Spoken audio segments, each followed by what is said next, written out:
Hey guys, Jacoby with Alpha League Fitness here. Wanted to address a question that I've been getting about establishing a 1 rep max.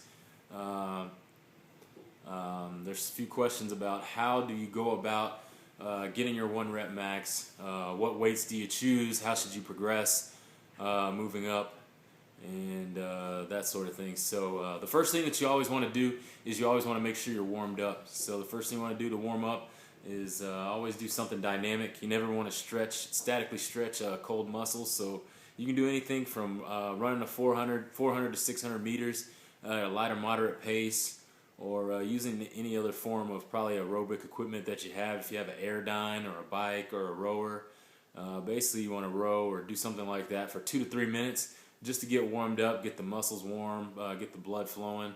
You could even jump some rope, do some singles, maybe a few double unders, just to get warmed up. If we're going to do a 1 rep max on bench, the other thing you want to do is make sure your upper body's warmed up. Once you've warmed up your whole body there for a little bit, maybe hit a couple of push-ups, some ring dips, maybe a few pull-ups, just to make sure that your upper body's warm. And then once you're about to get under the bar, you want to start out with 50% or less of whatever your 1 rep max is. So if I was going to jump into the bar, my max is somewhere around 400 pounds. So I'd probably start out with 135, push 135 10 to 12 times just to get warmed up. Everybody's different. So if I'm working out with guys, some guys might push 135 8 times. I might push it 12. Another guy might push it 10. However many reps you have to do in order to get warmed up. At that intensity, it really doesn't matter how many sets or reps you do down there, as long as you're doing something and getting yourself warm. You could even push it up to the 60% range. Go ahead and do some maybe 8 reps there, 5 to 8 reps there. Then once you get past that point, that's when you want to start thinking about what numbers you want to hit for your 1 rep max.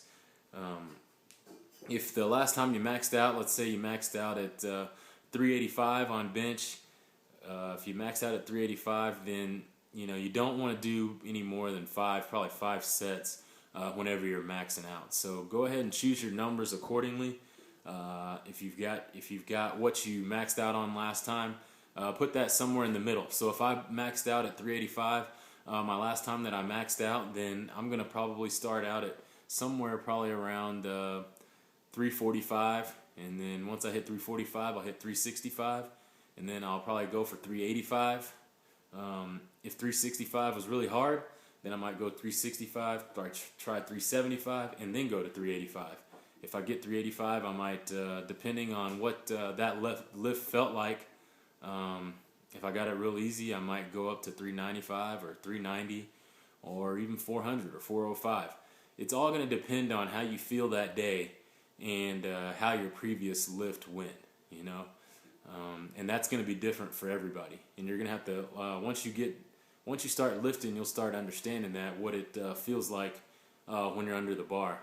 So depending on how those lifts go, I always want to have my previous lift somewhere in the middle, though, at my third or fourth set in there. That way I have room to improve, and that way if I don't hit my last max that I maxed out at last time, I still got some volume in there. I still got some work in there where I worked up to my last max.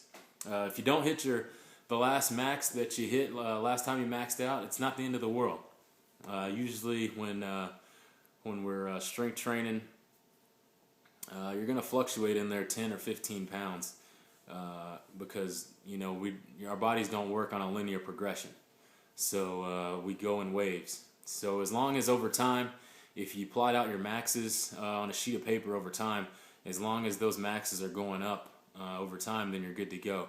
But if those maxes are consistently going down each time you max out, then it's probably time to start reevaluating your training and probably head over to Alpha League Fitness and have us take a look at your training.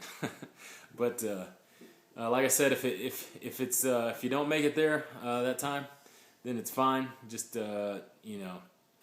make sure you mark that down, And for the next time that you max out, you want to write that down in your log or annotate it some kind of way, so that way you'll know what numbers you're going to be pushing for the next time you max out on that lift.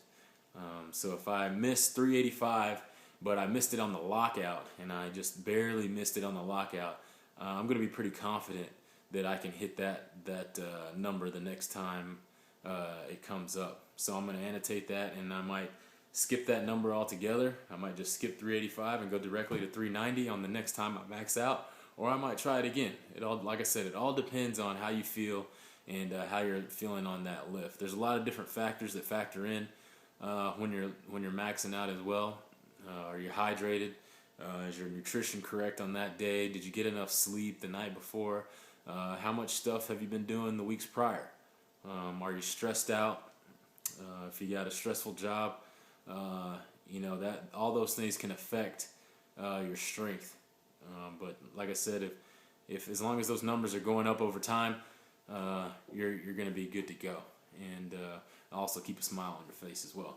All the same tenets apply no matter what you're maxing out on. So if you're maxing out on a squat or a push press or a push jerk or any type of overhead press, always warm up with 50% or a little less than 50% of your 1 rep max, and then slowly proceed up after that. Once you hit that 70, 80, 90% range, start figuring out what your target numbers are going to be, and don't exceed any more than 5 sets.